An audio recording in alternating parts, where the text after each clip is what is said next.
Smart Connections con David Blay.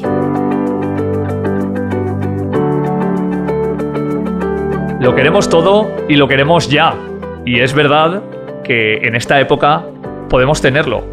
Estamos en un momento en el que se pelean las empresas por traerte la compra en 10 minutos a tu casa, donde nos podemos suscribir a cualquier cosa que pensemos e incluso donde podemos vivir en 3 o 4 localizaciones diferentes durante el año sin tener que realizar una pesada burocracia en cuanto a alquileres o a compras e incluso en cuanto a mudanzas o problemáticas con los muebles que al final tenemos que acabar vendiendo en aplicaciones de segunda mano.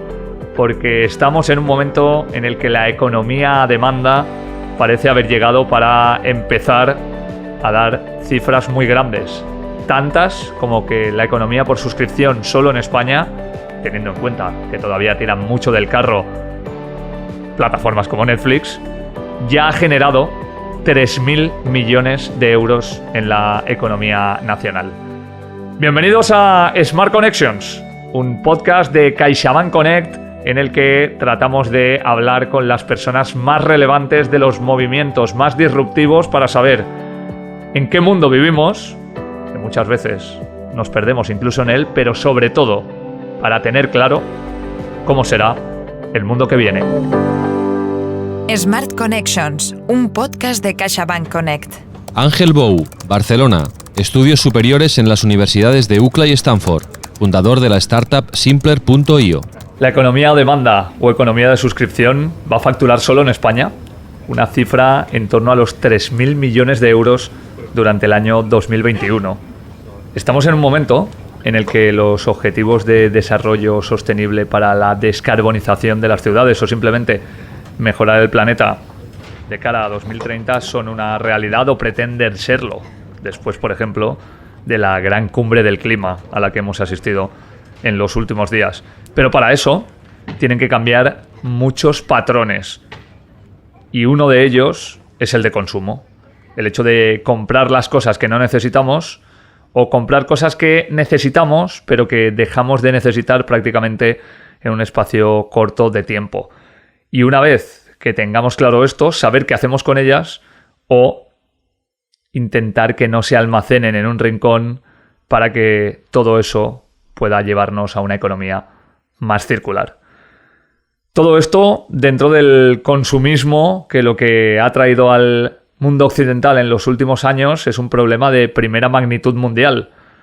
En este sentido, por eso queríamos tener una de las entrevistas de las que vamos a disfrutar en el día de hoy, en la que se intenta, porque siempre hay que dar un primer paso, aunque dicen que el primero que rompe el muro es el que sale sangrando, en el que se intenta, como decíamos, buscar que poco a poco la conciencia vaya cambiando. Resulta que en España se encuentra la primera plataforma del mundo que ha intentado y está intentando agregar la mayoría de productos o servicios que no podían tenerse por suscripción o que estaban disgregados en muchos lugares en un mismo sitio. Y ahora mismo, concretamente desde el mes de junio, está disponible ya. Primero, como decíamos, en España y muy pronto en otros lugares del mundo. Por lo que queríamos hablar con su CEO y uno de los fundadores de Simpler.io. Ángel Bou, ¿cómo estás? Muy buenas. Muy buenas, David. Muchas gracias por tenerme por aquí. Creo que lo primero de todo, Ángel, explicamos de dónde vienes, porque eres una persona que emprende desde muy joven, que es de Barcelona y es ahora donde estás reubicado, pero prácticamente la mitad de tu vida personal y profesional la pasas en Estados Unidos, concretamente además en una de las mecas del consumismo como es Silicon Valley. Y me gustaría que explicaras cuál es tu trayectoria vital, porque estoy seguro de que ayudará a muchas personas a entender por qué desde hace ya bastante tiempo anida en tu mente la idea de poner en el mercado algo como Simpler. A ver, la idea, no solo aparte de la experiencia profesional, te diría un dato, David, y es que me he mudado de casa 27 veces. entre varios países, de hecho entre 4, ¿no? Sobre todo, pero yo soy originalmente de Barcelona, bueno, más para ser precisos, del Penedès, una zona vitivinícola cercana a Barcelona, y me he criado siempre en un entorno pues bastante urbanita y emprendedor desde ya los 18 años al empezar a estudiar y apasionado de las tecnologías, ¿no? Lo que me llevó de hecho a emprender muy cercanamente, a una edad más cercana a esto a los 18, mientras tenía las primeras experiencias profesionales en banca, cual era ver dos mundos totalmente opuestos, ¿no? Un mundo lento, poco progresista, y otro donde explotaba el punto .com, ¿no? Se decía. Entonces, y esto fue lo que me llevó después de vender mi primera startup a trabajar para compañías americanas, a mudarme a Estados Unidos, a ir hasta Meca, ¿no? De la startup, el sueño americano californiano, en vez de ir a buscar oro, de emprender incluso en Silicon Valley, donde realmente sí que es como parece como es el centro del mundo, el epicentro del mundo tecnológico, y donde realmente pude aprender no solo emprendiendo, sino trabajando, diría, hasta para lo que han sido las mejores o de las mejores compañías en el mundo de la tecnología, y aprendiendo sobre todo, bueno, cómo las cosas pasan rápido, y viendo experiencias tipo, pues nace un Uber, nace un Lyft, y ver desaparecer la industria del taxi en 4 meses, ¿no? Y dices, ostras, ¿qué ha pasado aquí? O ver de repente que la mitad de los coches, o más de la mitad de los coches son eléctricos, ¿no? La mitad ya son Teslas, en pasar en un par de años. Esto para mí fue un gran aprendizaje, aprender en compañías, y la verdad volví por temas familiares a Barcelona, con mujer americana, niños americanos, y donde he seguido aprendiendo. He seguido aprendiendo desde la mano del mundo de Venture Capital, con miles de startups, y bueno, Simpler nace ya en un entorno allí Silicon Valleyano, nace en un entorno disruptivo, nace en un entorno donde la economía de demanda, donde la gente ya entiende que no tengo que comprarme las cosas, la gente ya entiende que oye, un coche se puede alquilar, se puede hacer un lease, se puede hacer un renting, se puede hacer muchas cosas, y la gente está ya muy, muy madura para evolucionar, ¿no? Para evolucionar a los Teslas, para evolucionar a un tipo de consumo que es más de cara al grano y más del día a día, y no tanto de para 20 años como hacían nuestros abuelos. Como decíamos y nos explicabas, reapareces en Barcelona después de muchos años y lo haces en un país que es posiblemente el paradigma del ownership, de lo que siempre se ha llamado la economía de la propiedad.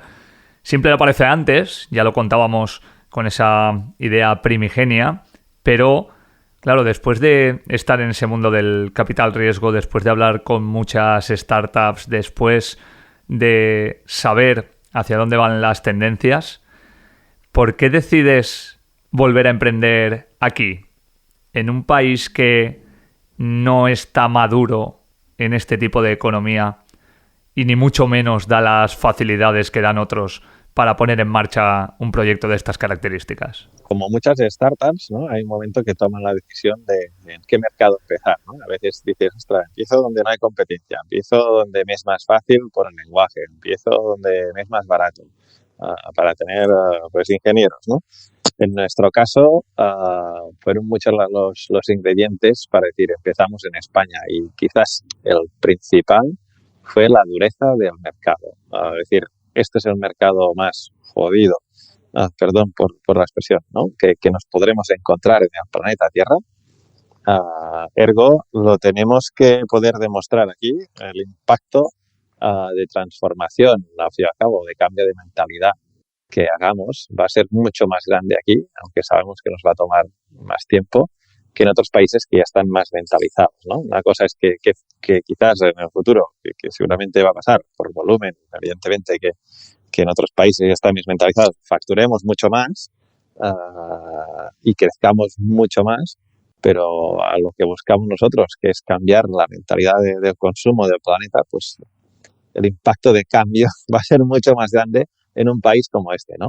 Y esto para nosotros pues tiene que ser un caso de estudio. Al fin y al cabo, los fundadores somos originariamente de aquí, aunque aunque nos hemos criado profesionalmente en otros países y queremos impactar a este país como el que más, ¿no? Y hacer las cosas, pues las adversidades que encontramos aquí, pues ya sabemos que en otros sitios van a ser más light, ¿no? Este es el país de la práctica, del arranque y sobre todo de la big transformation.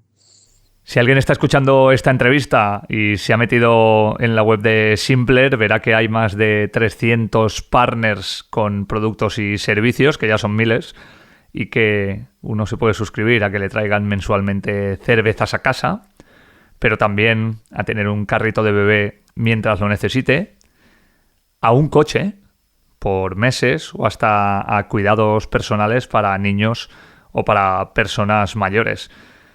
La pregunta es, como decíamos anteriormente, teniendo en cuenta que todavía hay lo que casi podríamos llamar una religión de la propiedad o de la venta directa, por decirlo de alguna manera, en España, ¿cómo estáis consiguiendo convencer a las empresas nacionales de que poco a poco no abandonen el que ha sido su core business, pero sí que empiecen a abrir otras líneas de negocio que tengan que ver más con la suscripción que con la venta pura? Productos ya tenemos más, miles, pero 300 partners o 300 empresas que ya han apostado por este modelo, ¿no? Este modelo, desde aquí podemos tener desde un HP a una Ducati, a conocidas marcas de electrónica, de coche, Hyundai, ¿no? Que apuestan por este modelo. Es difícil, o ha sido difícil, empezamos hasta este año a empezar a captar partners, empezamos con partners pequeños, pero enseguida ya vimos un poco que es oferta-demanda que no cubriríamos con ciertos partners pequeños y tuvimos que tratar con grandes marcas que la verdad o ya tenían en mente abrir este tipo de modelo de negocio o convencerles, no les hemos tenido que convencer mucho, en el sentido de forzar la máquina, ¿no? Entonces les hemos podido presentar a veces partners logísticos, partners de seguro, ¿no? Para que puedas ofrecer pues desde un mueble, un coche o un iPhone, ¿no?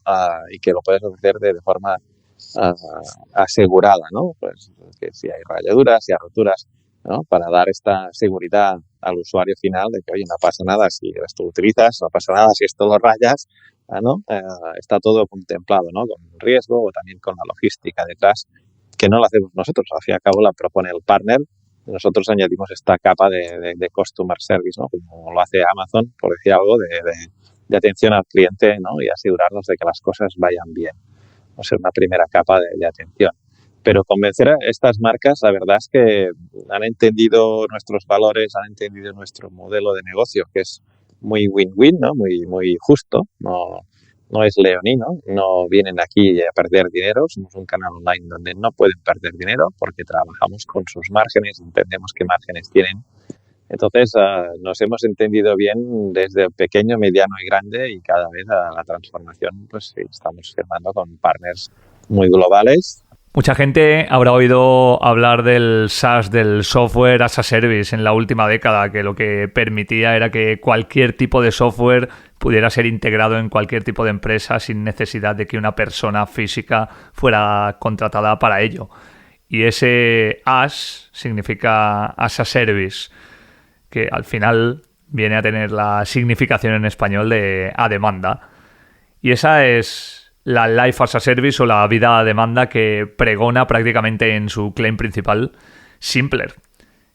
Pero es cierto que más allá de lo que es la idea primigenia y la visión, me gustaría preguntarte, ¿cuándo crees que las personas van a estar preparadas para esto? Teniendo en cuenta que no solo estamos en una economía, como decíamos, basada en la compraventa de primera, de segunda o hasta de tercera mano, sino en la seguridad, aunque a veces no se pueda pagar, de que tengo algo que es mío. ¿Cuánto puede pasar hasta que muchas personas decidan que pueden simplemente suscribirse a lo que necesitan en el momento en el que lo necesitan y de suscribirse de lo que quieran en el momento en el que no tengan esa necesidad?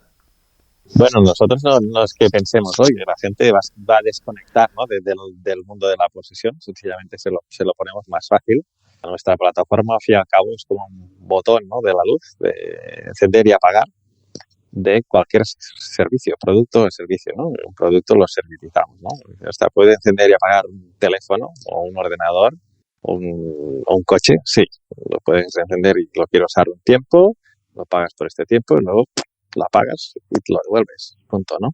Esta es nuestra filosofía, esta flexibilidad sacada al extremo. Entonces, que la gente esto lo entienda, que es lo que nos está pasando ahora, ¿no? Ostras, me parece casi que la primera reacción del consumidor en sí, del consumidor final, el usuario, el B2C, ¿no? Que llamamos nosotros, es esto es demasiado bonito para ser verdad, ¿no? Entonces, nos entienden si va de forma verticalizada, ¿no? Puede ser, mira, vengo aquí a buscar teléfonos, o ordenadores, o muebles, o vehículos, ¿no? Coches, motos, bicis. Esto es fácil de entender por una sola cosa, que lo empiezan a entender como un para todo, ¿no? Ahora que empezamos a meter pues la luz, el gas, el Netflix y todo esto, pues ya nos entienden como un gestor, pero en España, bueno, estamos al principio. La cuestión es que a la larga, donde vamos nosotros, es que te lo puedas gestionar todo, ¿no? Y ha sido cuando hemos empezado en España a trabajar en el mundo de la empresa, ¿no? Que también lo puedas encender y apagar todo.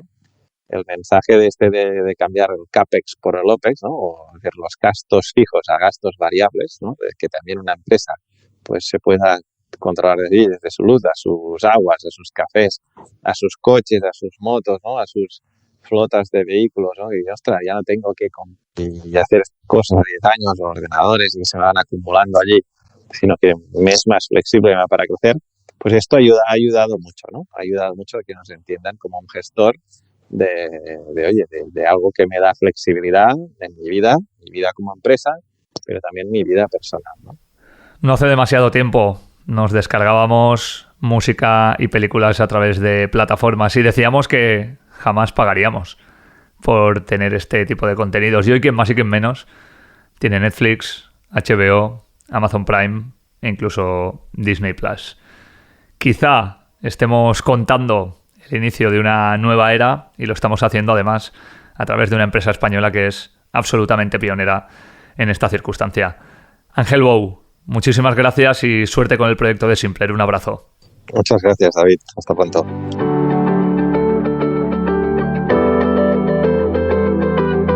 Smart Connections.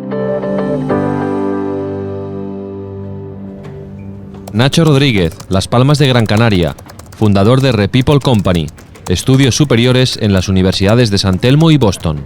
Ya contábamos en anteriores ediciones de Smart Connections que hay gente, mucha gente, más allá incluso de que llegara la pandemia, que no quería tener una vida rutinaria, y con eso nos referimos a estar en el mismo lugar, viviendo siempre en la misma ciudad y trabajando siempre en la misma compañía.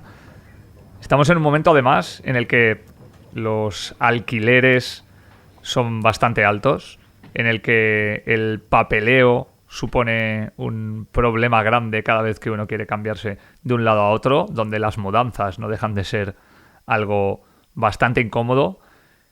Y sin embargo, y lo decíamos con nuestro anterior invitado, estamos en una sociedad que te permite tener casi todo a demanda, que es de lo que va el podcast en el día de hoy. Y al final parece que las opciones, que por supuesto casi siempre empiezan en Estados Unidos, pero que llegaron hace bastante tiempo a Centro Europa, están poco a poco llegando a España. Porque a España viaja más gente, y no solo por turismo, y a partir de ahí hay que ofrecerles servicios que hagan que se queden por lo menos el máximo tiempo posible.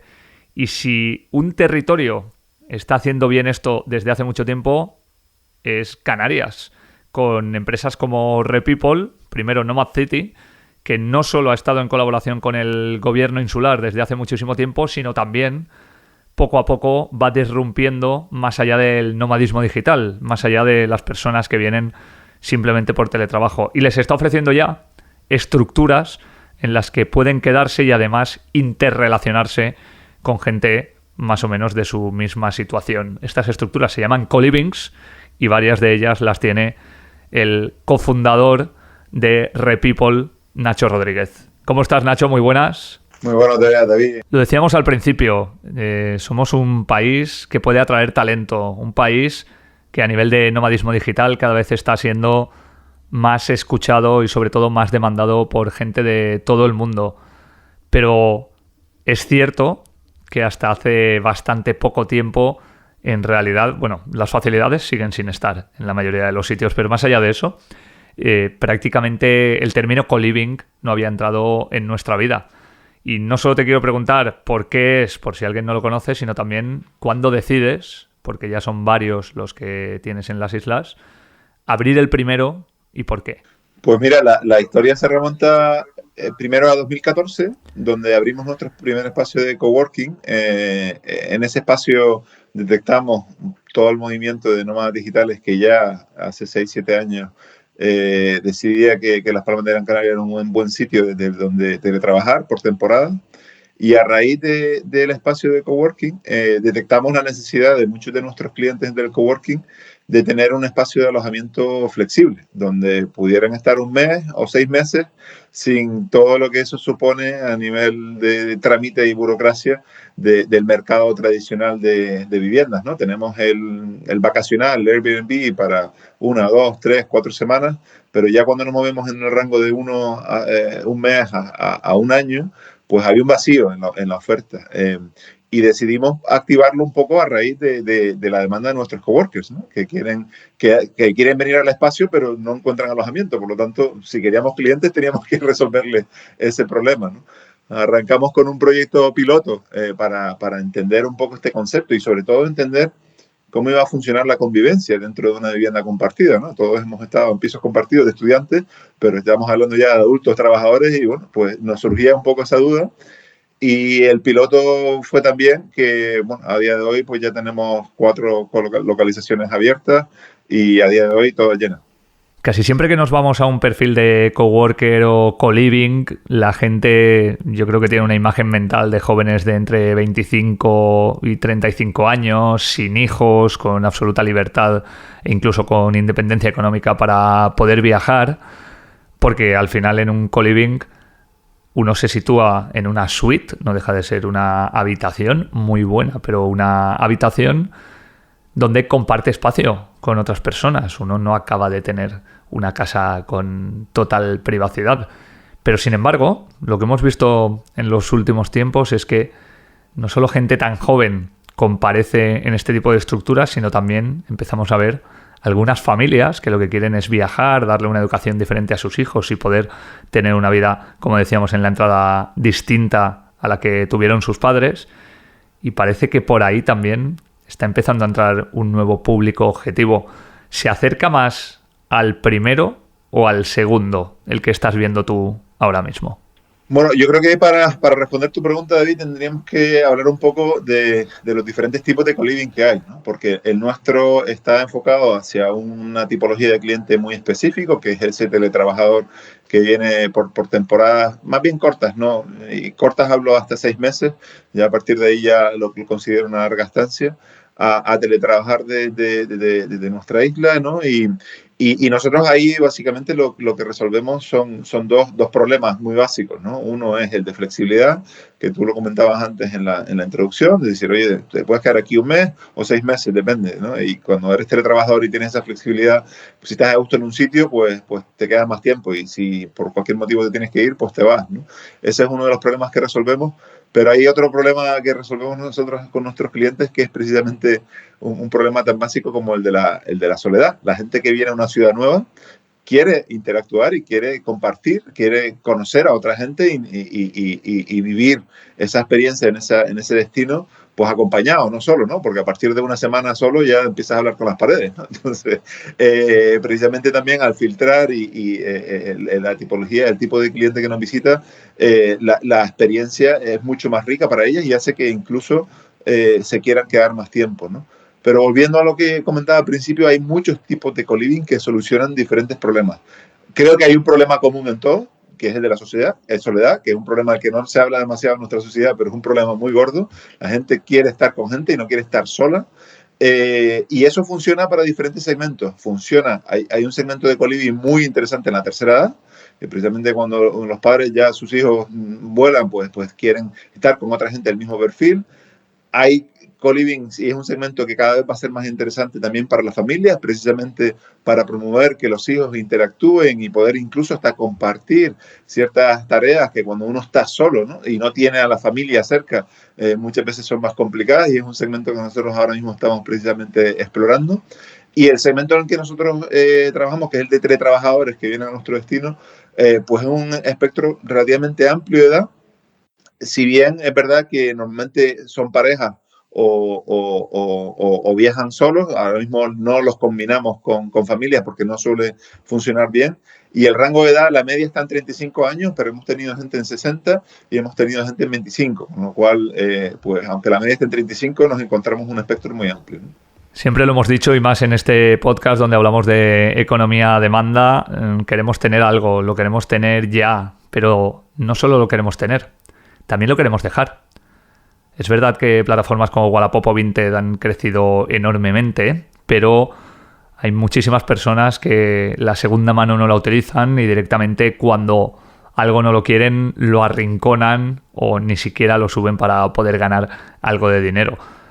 ¿Cuál es la facilidad y la inmediatez que te da ahora mismo la posibilidad de poder ir a un sitio pero también marcharte? Es decir, todo esto tiene unos requerimientos como podría ser un alquiler, o facilita mucho las cosas si uno quiere estar un día, una semana, 32 meses o un número determinado prácticamente sin tener una noción de cuándo se marchará de tiempo dentro de esos colivings.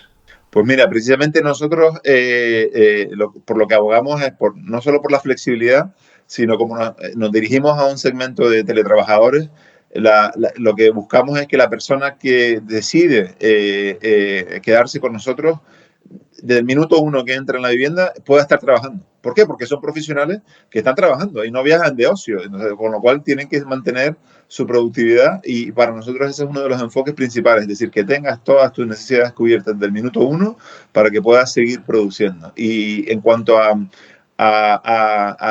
cuánto tiempo tarda, nosotros somos muy flexibles en cuanto a las reservas. Nos puede llegar una reserva y en 24 horas estar esa persona ya alojada, trabajando en el coliving o en uno de nuestros coworking. Siempre que tengamos disponibilidad, somos muy ágiles. Estamos en una sociedad que difícilmente habla de dinero, y es curioso porque a mí me pasa muchas veces que paso por algunas de las fachadas de mi ciudad y veo que en lugar de se alquila o se vende, una inmobiliaria dice disponible. Y pienso en si alguien llamará, porque la duda puede ser si se alquila o se vende, y a lo mejor están perdiendo una oportunidad enorme en ese sentido. Por eso, porque muchas veces no se aclaran las cosas y porque muchas veces no se habla de dinero, me gustaría cambiar este paradigma contigo, Nacho. ¿Cuánto tiene de precio un coliving? Porque ya vimos que Airbnb está ofreciendo alquileres de larga estancia. Estamos viendo, como decíamos al principio, que los alquileres en España cada vez están más altos. Es verdad que no tanto como en grandes ciudades como Madrid, Barcelona o Valencia, pero al final es un movimiento que está ocurriendo a todos los niveles.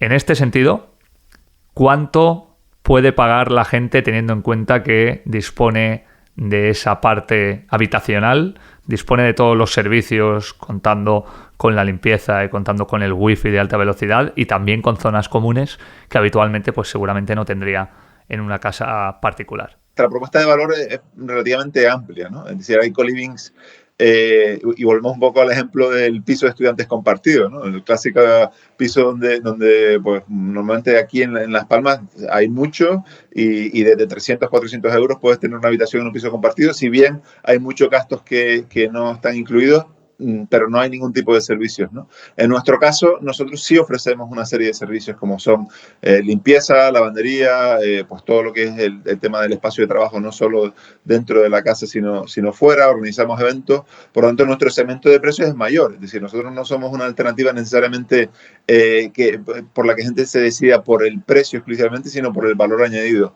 que ofrecemos. Y el rango de precios mensual que nosotros solemos ofrecer está entre los 800 y 1.000 euros al mes. Antes de cerrar, me gustaría contar una anécdota, porque desde la pandemia muchas personas han visto de una manera diferente sus viviendas, y Nacho era una de ellas, teniendo en cuenta que con su mujer y con su hijo vivían en un piso, que era un piso grande, pero no dejaba de ser un piso, y con los colivings cerrados, porque obviamente nadie podía salir de sus casas y mucho menos irse a otras, decidió que ya que tenían a su disposición estas estructuras, teniendo en cuenta no solo lo grande que eran, sino sobre todo que disponían de espacios al aire libre, lo mejor era marcharse para ahí. Es paradigmático, porque siempre hablamos de esto y parece que sea solo una solución para la gente joven, pero precisamente por eso, en un momento en el que los alquileres, como decíamos, son inaccesibles para muchas personas que, por ejemplo, salen de una carrera o tienen su primer trabajo, o donde si alguien quiere comprarse una casa debe tener unos ahorros que representan muchas veces más de un año de trabajo de cualquiera de estas personas, te quiero preguntar si los colivings crees que serán el futuro al problema del acceso a vivienda de las personas jóvenes que estamos teniendo desde hace muchos años en España. Yo creo que sin ninguna duda, pero ya no solo por la situación que acabas de describir, sino porque hay un cambio cultural en cuanto a nuestra generación.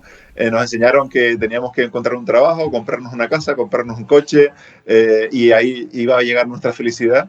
Y gracias o desgraciadamente, no sé, depende de cómo enfocarnos, nos hemos dado cuenta muchos que eso no es así, que precisamente hay otros valores y otras propuestas que tienen que ver también con la flexibilidad, con viajar, con conocer, con poder tener la libertad de movimiento, que hacen que tendamos mucho más hacia no comprar, sino usar, ¿no? Como bien sabes, ¿no? Y eso en la parte de vivienda es uno de los factores más importantes. Sabemos que gran parte del ahorro de muchas familias en España están dedicadas a pagar una hipoteca o comprar una vivienda, ¿no?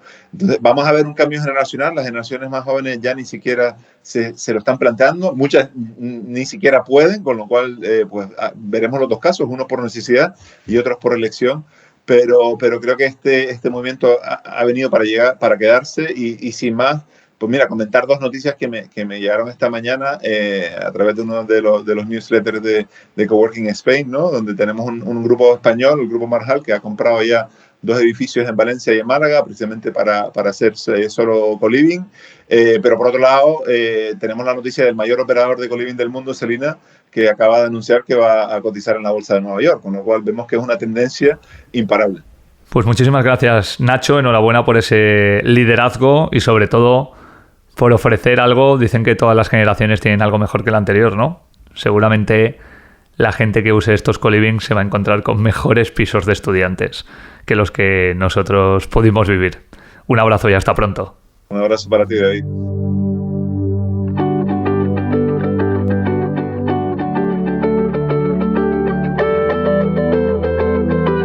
¿Tendremos en el futuro una vida a demanda? ¿No nos hará falta en ningún momento lo que llaman los norteamericanos ownership? Que nada sea nuestro, que nada tengamos que comprar, simplemente que lo utilicemos o lo pidamos cuando lo necesitemos y luego lo devolvamos, generando además una economía circular que ayude, entre otras muchas cosas, a poder llegar a los objetivos para que el cambio climático al menos se pueda frenar. Esto es lo que nos han contado nuestros invitados de hoy en este podcast para CaixaBank Connect, que cierra el año, pero que volverá en 2022 para seguir contando qué es lo que ocurre allá de fuera y sobre todo cómo podemos ser capaces de adaptarnos al mundo en el que nos ha tocado vivir. Smart Connections, un podcast de CaixaBank Connect.